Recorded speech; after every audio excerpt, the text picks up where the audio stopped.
एक स्टूडेंट ने कहा कि भैया जेईई मेन फर्स्ट अटेम्प्ट के लिए मेरा कुछ खास प्रिपरेशन नहीं हुआ, थोड़ा बहुत प्रिपरेशन हुआ है, थोड़े चैप्टर्स बाकी हैं, तो कुछ चैप्टर्स जो हो गए उनमें कुछ क्वेश्चन प्रैक्टिस अभी भी बाकी है, तो फर्स्ट अटेम्प्ट को दूंगा, अच्छे से दूंगा, लेकिन still main attempt second attempt मानकर चलूंगा। पर आपको नहीं लगता कि ये सिनेरियो कई सारे स्टूडेंट्स के साथ होगा? क्योंकि कईयों के कोचिंग में अभी कुछ चैप्टर्स खत्म होने बाकी होंगे, और जिनके कोचिंग में अगर अभी पूरे चैप्टर्स खत्म हो भी गए हैं तो कुछ क्वेश्चन प्रैक्टिस बाकी हो गए, या स्टूडेंट के अपने एंड से भी चैप्टर्स पूरी तरीके से प्रॉपर फिनिशिंग लाइन पे भी नहीं पहुंचे होंगे। तो बहुत सारे स्टूडेंट्स होंगे जो फर्स्ट अटेम्प्ट को बस अभी कैजुअली दे रहे होंगे या एक लिमिटेड सिलेबस पर दे रहे होंगे, यानी कि आपके पास फर्स्ट अटेम्प्ट में कंपटीशन अभी थोड़ा कम है। अगर अभी जी जान झोंक दोगे तो फर्स्ट अटेम्प्ट में अच्छा करने के चांसेस होंगे, वरना अगर सेकेंड अटेम्प्ट के भरोसे बैठोगे तो फर्स्ट अटेम्प्ट में बहुत स्टूडेंट सीख लेते हैं कि कहाँ गलती है, कहाँ वीकनेस है, और उसके बाद सेकेंड अटेम्प्ट में जी जान झोंक देते हैं। तो होता यह है ना कि फर्स्ट अटेम्प्ट में जितने मार्क्स पे आपका जो परसेंटाइल बनेगा, सेम अगर मार्क्स सेकेंड अटेम्प्ट में हम लाते हैं तो यूजुअल ट्रेंड है कि उससे काफ़ी कम परसेंटाइल बनता है। फॉर एग्जाम्पल, अगर आपका 110 नंबर आया है फर्स्ट अटेम्प्ट में, तो आपका कहीं ना कहीं 93 परसेंटाइल बन सकता है। इसी 93 परसेंटाइल के लिए आपको सेकेंड अटेम्प्ट में कम से कम 130-140 तक जाना पड़ सकता है। अब इसमें भी पेपर का डिफिकल्टी लेवल कितना है, लेकिन स्टिल सेम पेपर के डिफिकल्टी लेवल पे आपको सेकेंड अटेम्प्ट में सेम परसेंटाइल के लिए ज़्यादा स्कोर करना पड़ेगा। तो आप सोच रहे हो कि भैया मैं ज़्यादा पढ़ के जाऊँगा, ज़्यादा स्कोर कर लूँगा, पर सारे स्टूडेंट्स का प्लानिंग यही चल रहा है। तो भैया मैं फर्स्ट अटेम्प्ट में ऐसा क्या करूँ कि फर्स्ट अटेम्प्ट में बाकी स्टूडेंट से मैं अच्छा कर जाऊँ? क्योंकि जो हाल मेरे साथ है बाकियों के साथ भी तो वही है। मॉक टेस्ट्स, जितना हो सके आप मॉक टेस्ट दीजिए। मॉक टेस्ट से होगा ये कि आप जो एनालाइज करने की सोच रहे हो फर्स्ट अटेम्प्ट में, वो एनालाइज अभी से आप करोगे, और एक नहीं हर वीक मॉक टेस्ट दीजिए। उसके बाद मॉक टेस्ट से एनालाइज करिए कौन से चैप्टर्स वीक रह गए हैं, उन चैप्टर्स को एक अलग से टाइम डेडिकेट करिए, लेकिन देखिए कौन से चैप्टर्स मेरे स्ट्रांग है, जो बार बार मैं उनमें तो अच्छे से मार्क्स लेकर आ रहा हूँ, उन पे सबसे ज़्यादा फोकस करिए। क्योंकि जेईई मेन में आपका बोर्ड्स की तरह नहीं होता कि एक बार पूरा पेपर अटेम्प्ट करना है, नहीं, हर चैप्टर बहुत बढ़िया होना जरूरी नहीं है, लेकिन कुछ पेपर अटेम्प्ट करिए। अब वो जो सिलेबस होगा जिसके ऊपर पेपर अटेम्प्ट करने का आप सोच रहे हो, उसमें से एक क्वेश्चन नहीं छूटना चाहिए, या मैक्स टू मैक्स क्वेश्चंस बनाकर आने हैं। तो इसके लिए क्या होना चाहिए कि कम से कम जो मेरा स्ट्रॉन्ग एरिया है उस पर तो मुझे पकड़ नहीं छोड़नी है। तो जो टाइम डेडिकेट करना है, जो ऑलरेडी आपका स्ट्रॉन्ग एरिया, उस पर हद से ज़्यादा टाइम डेडिकेट करिए, और कुछ टाइम निकालिए अपने वीक एरियाज के लिए भी। अब ये मत कर दीजिए कि मतलब सारा सिलेबस करके चला जाता हूँ। अभी मेरा अगर 40% सिलेबस पे अभी अक्टूबर में है, तो जनवरी जो फर्स्ट अटेम्प्ट होगा उसमें 100% सिलेबस पे जाऊँगा, पॉसिबल नहीं है। इसके चक्कर में क्या होगा कि अब सिलेबस तो सारा कुछ कर लोगे, लेकिन बोर्ड्स लेवल पे कर पाओगे। जेईई मेन लेवल पे करने गए तो सारा चैप्टर तो नहीं होगा, सारा चैप्टर करने गए तो क्वेश्चन प्रैक्टिस सब में नहीं होगा। तो सारा चैप्टर हो तो जाएगा, लेकिन क्वेश्चंस किससे बनेंगे ये बहुत कम हो जाएगा। क्योंकि बोर्ड्स में क्या है, बोर्ड्स में आपका थ्योरी क्वेश्चन मिला जुलाकर, क्वेश्चन का न्यूमेरिकल भी जो होता है थोड़ा ठीक ठाक होता है। लेकिन वही अगर बात कर लो जेईई मेन में, तो यहाँ थ्योरी से बात नहीं बनेगा। जेईई मेन को परवाह नहीं कि आपने कितना थ्योरी समझा है कितना नहीं, क्वेश्चंस कितने बना पा रहे हो, न्यूमेरिकल्स कितने कर पा रहे हो। तो जितना भी थ्योरी करिए, जिस चैप्टर का भी करिए, उसको बढ़िया से करिए। पर भैया एक तरफ तो आप कह रहे हो कि ज़्यादा से ज़्यादा चैप्टर्स कर लो, फिर एक तरफ कह रहे हो लिमिटेड चैप्टर्स करो। नहीं, मैं लिमिटेड नहीं कह रहा हूँ, मैं कह रहा हूँ जितना करो अच्छे से करो। मिनिमम जेईई मेन का 100 से 150 पीवाईक्यू प्रैक्टिस होना चाहिए, जिस चैप्टर को भी टारगेट कर रहे हो। मिनिमम बोल रहा हूँ, मैक्सिमम या ऑप्टिमल अगर लेकर चलना है ना 200 पीवाईक्यू, ये ऑप्टिमम, एवरेज बोल रहा हूँ 200 पीवाईक्यू पर चैप्टर। अब बोलोगे भैया आइडिया तो हमें 30, 40, 50 पीवाईक्यू में ही लग जाता है कि उस चैप्टर से कितने कितने तरीके के क्वेश्चन बन जाते हैं। आइडिया नहीं लगाना है, हमें चीज़ें फिंगर टिप्स पे होनी चाहिए, यानी कि सेम पैटर्न के क्वेश्चंस को आपने कितने बार रिपीट किया है, उतनी बार वो चीज़ें फिंगर टिप्स पे आएंगी। देखो जेईई मेन के क्वेश्चंस इतने भी टफ नहीं होते कि मतलब बने नहीं, लेकिन टाइम ले लेंगे। अगर फिंगर टिप्स पे नहीं है, टाइम ले सकते हैं। सेम उस 3 घंटे के पेपर को अटेम्प्ट करने के लिए आप 10 घंटे भी खींच सकते हो, अगर आप प्रॉपर प्रैक्टिस में नहीं हो। आप टाइम दोगे, एक क्वेश्चन जो कि जेईई मेन में 2 मिनट, 1.5 से 2 मिनट में करना है, उसके लिए आप हो सकता है 10 मिनट, 15 मिनट, 20 मिनट खींच दो। उतना टाइम नहीं है हमारे पास। इसलिए कहते हैं कि जेईई मेन में आपको पैटर्न पता होना चाहिए, ताकि जैसे ही दिखे तुरंत तुरंत हिट करे, और अंदाजे पे या फिर इंटेलिजेंट गेसवर्क कह लो या फिर आपका ऑप्शन छांटना कह लो, किसी तरीके से जल्दी हमें क्वेश्चन सॉल्व कर रहे हो, वो तभी होगा जब पैटर्न आपके हाथ में होगा, पैटर्न आपके दिमाग में होगा। ये रूल आपका जेई एडवांस के लिए अप्लाई नहीं होता। जेई एडवांस में जेई मेन से काफ़ी कम क्वेश्चन भी सॉल्व करोगे ना, स्टिल एक काफ़ी बढ़िया रैंक हम अचीव कर लेते हैं। और इसके लिए टाइम भी हमारे पास 3 घंटे पेपर 1, 3 घंटे पेपर 2, यानी कि 6 घंटे होता है हमारे पास। तो वहाँ आप टाइम दो प्रॉपर क्वेश्चन को, और वहाँ टाइम मांगिएगा, क्योंकि जेई एडवांस में बहुत ज़्यादा रिपीट नहीं होते क्वेश्चन।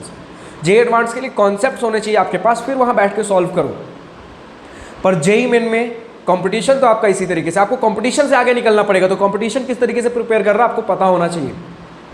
तो ऑप्टिमल एवरेज बताओ तो 200 पीवाईक्यू पर चैप्टर, लेकिन मिनिमम 100 से 150, डिपेंड करता है। चैप्टर अगर बड़ा है तो 150 और चैप्टर छोटा है तो 100 पीवाईक्यू। स्टिल देखो पैटर्न तो आप 40-50 क्वेश्चन में समझ जाओगे, लेकिन मेन मुद्दा है कि उस पैटर्न को कितने गहराई से आपने दिमाग में बैठा लिया कि देखते ही पहचान लो।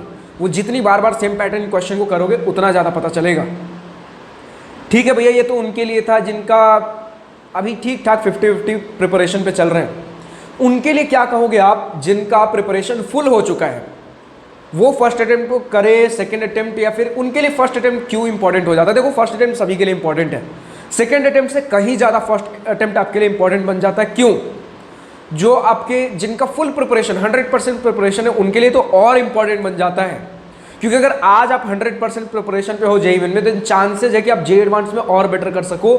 लेकिन तब जब आप खुद को जेईई एडवांस के लिए टाइम दोगे, टाइम कहाँ से मिलेगा? जब जेईई मेन के फर्स्ट अटेम्प्ट में ही अपना बेस्ट परफॉर्म कर दोगे, कम से कम 99 परसेंटाइल से ऊपर, अब जितना ऊपर उतना बेटर, 99 परसेंटाइल से ऊपर अगर अभी अचीव कर लेते हो जेईई मेन के जनवरी अटेम्प्ट फर्स्ट अटेम्प्ट में ही, देन उसके बाद पूरा टाइम रहेगा आपके पास जेईई एडवांस का प्रिपरेशन करने के लिए। और खासकर अगर ड्रॉपर हो, बोर्ड्स का भी कोई टेंशन नहीं है, जेईई मेन सेकंड अटेम्प्ट का टेंशन नहीं, क्योंकि फर्स्ट अटेम्प्ट में हमने बहुत बढ़िया परफॉर्म कर लिया। तो ये सारी बातें हमें ध्यान में रखनी है।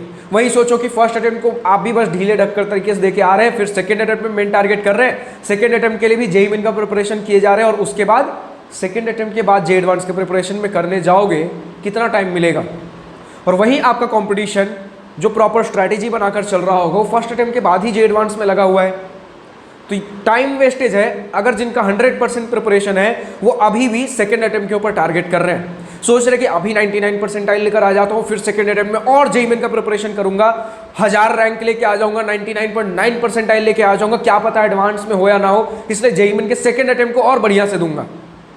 बहुत लोग होते हैं कि उनका बहुत सही प्रिपरेशन चल रहा है, लेकिन उसके बाद क्या सोच रहे कि फर्स्ट अटेम्प्ट में तो बढ़िया आ गया, लेकिन क्या हो अगर मैंने सेकेंड अटेम्प्ट को ध्यान ढंग से नहीं दिया और जेईई एडवांस भी बर्बाद चला गया, तो तबीयत खराब हो गया, कुछ भी हो सकता है जेईई एडवांस वाले दिन, तो क्या करूँगा? तब तो मतलब जेईई, उस केस में जेईई मेन सेकेंड अटेम्प्ट पे भी फोकस करना जरूरी है, बिल्कुल ज़रूरी है। लेकिन क्या आपको लगता है कि जेईई एडवांस के प्रिपरेशन को साइड में रख देना चाहिए इस जेईई मेन फर्स्ट अटेम्प्ट के बाद आपके लिए, जिनका प्रिपरेशन फुल हो चुका है? नहीं। देखो यार, अगर आप जेईई एडवांस का प्रिपरेशन चालू कर दोगे मेंस के फर्स्ट अटेम्प्ट के बाद, स्टिल आपके कॉन्सेप्ट तो ब्रश अप होते रहेंगे ना सेकंड अटेम्प्ट के लिए, तो और सीखोगे। ठीक है, तो सेकंड अटेम्प्ट में आप फिर भी और बेटर कर लोगे अगर एडवांस का प्रिपरेशन चालू कर दो। लेकिन हाँ, ये उनके लिए एप्लीकेबल नहीं है जिनका भी फर्स्ट अटेम्प्ट में ठीक ठाक उतना कुछ खास प्रिपरेशन नहीं हुआ है।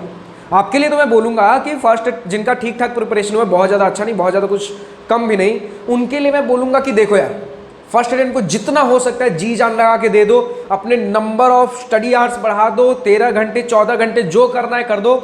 एक बार मौका मिलेगा, दोबारा बार बार नहीं मिलेगा। पर भैया जेईई मेन के तो 2 अटेम्प्ट होते हैं ना, वही तो मैं कह रहा हूँ कि पहला अटेम्प्ट बहुत इंपॉर्टेंट है, दूसरे अटेम्प्ट के भरोसे बैठे हो, सारा कंपटीशन बैठा हुआ है, कंपटीशन से आगे निकलना है तो कंपटीशन से पहले वाले अटेम्प्ट में करके दिखाओ।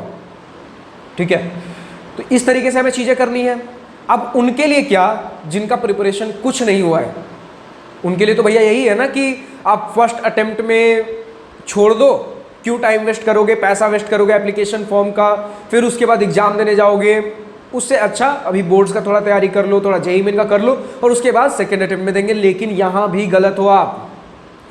देखो अभी जो बताऊंगा ये तीनों के लिए है, चाहे आपका प्रिपरेशन बहुत बढ़िया हो, एवरेज हो या बहुत खराब हो, तीनों के लिए एक कॉमन बात है कि जो जेईई मेन का जिस एग्जाम सेंटर में आप बैठोगे, जो माहौल होगा, 3 घंटे लगातार स्क्रीन पे बैठना, एक होता है स्क्रीन पे बैठना और एक होता है पेन पेपर से एग्जाम देना, वो अलग है।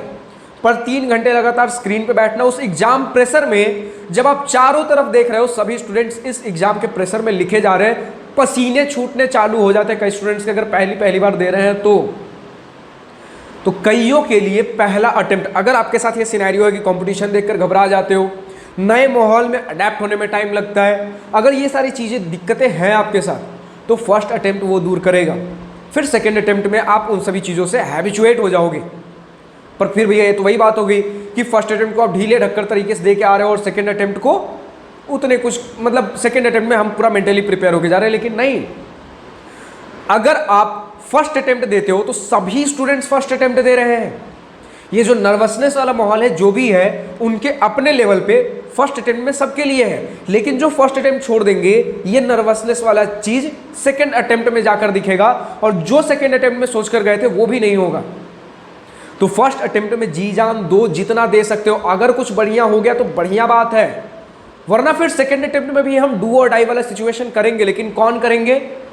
जिनका या तो एवरेज प्रिपरेशन है या जिनका जीरो प्रिपरेशन था, उनके लिए सेकंड अटेम्प्ट डू और डाई होगा।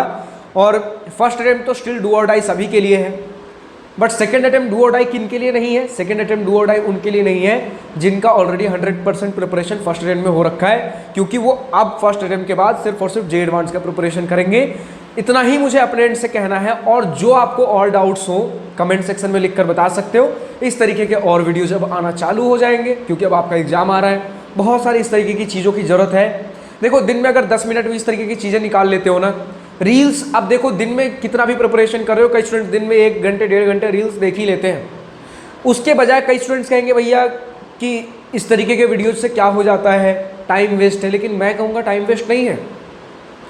रील्स कुछ तो आप देख रहे हो जहाँ टाइम वेस्ट हो रहा है, उसके जगह उसमें से 10 मिनट निकाल के, और ये रील वाले स्लॉट में से 10 मिनट निकाल के अगर ये वीडियोस देख लेते हो तो कहीं ना कहीं वापस आप पूरे एक माहौल में रहोगे, जेईई मेन के माहौल में, और जितना इस माहौल में भी फंसे रहो उतना बढ़िया है। ठीक है, तो या तो और भी जो जिन टॉपिक्स पे जो भी डाउट्स है, आपको दिक्कतें हैं, कमेंट सेक्शन में लिखकर बताइए, या फिर हमारा IIT जेईई का टेलीग्राम ग्रुप का लिंक नीचे डिस्क्रिप्शन में दिया गया, टेलीग्राम ग्रुप एंड चैनल का, तो उसे आप ज्वाइन कर सकते हो, जिसमें आप स्टूडेंट्स सिर्फ और सिर्फ पढ़ाई रिलेटेड कुछ दिक्कतें आ रही हैं, कुछ क्वेश्चन सॉल्विंग में कुछ भी इस तरीके की चीज़ें चाहिए, आप आपस में डिस्कस कर सकते हो। आपको एक कॉमन ग्रुप मिलेगा और उसमें मैं हमेशा चेक करते रहता हूँ कुछ आलतू फालतू चीज़ें बातें ना हो, ताकि प्रॉपर एक स्टडी एनवायरनमेंट के लिए आए हो, स्टडी एनवायरनमेंट ही मिले। और अगर कुछ सीरियस डाउट होता है तो वहाँ मैं भी देख लूँगा, अगर कुछ हेल्प की जरूरत है मैं रिप्लाई कर देता हूँ। तो इसी प्रकार की चीज़ें हैं। फिलहाल आज की इस वीडियो में इतना ही, मुझे आज्ञा दीजिए। Thank you for watching this video, good bye, nice day, wish you all the best for future, enjoy journey.